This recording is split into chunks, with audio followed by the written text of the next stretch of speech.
தமிழகத்தில் பல இடங்களில் அடிக்கடி ஏற்படும் மின் தடையால் மக்கள் கடுமையாக பாதிக்கப்பட்டுள்ள நிலையில் ஆங்காங்கே மக்கள் மறியல் போராட்டத்தில் ஈடுபட்டனர்.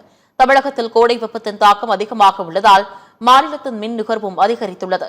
இந்நிலையில் கடந்த சில நாட்களாக சென்னை உட்பட பல பகுதிகளில் அடிக்கடி மின்தடை ஏற்படுகிறது. அறிவிக்கப்படாத மின்வெட்டு அமலில் இருப்பதாக மக்கள் குற்றம் சாட்டுகின்றனர்.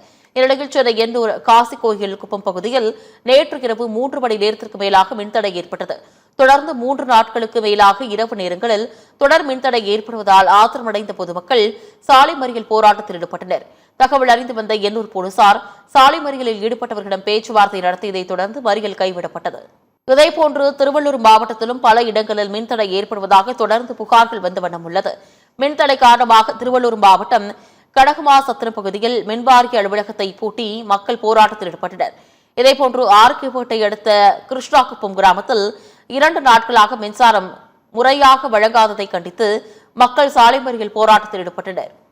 ராமநாதபுரம் மாவட்டம் மண்டபம் இலங்கை தமிழர் மறுவாழ்வு முகாமில் 10 நாட்களுக்கு மேலாக பல மணி நேரம் மின்வெட்டு அமலில் இருப்பதாக பகுதி மக்கள் குற்றம் சாட்டுகின்றனர். மின்சாரம் இல்லாததால் அத்தியாவசிய பணிகளை கூட செய்ய முடியவில்லை என்று தெரிவித்துள்ள இலங்கை தமிழர்கள் முகாமின் நுழைவாயில் முன்பு அமர்ந்து போராட்டத்தில் ஈடுபட்டனர்.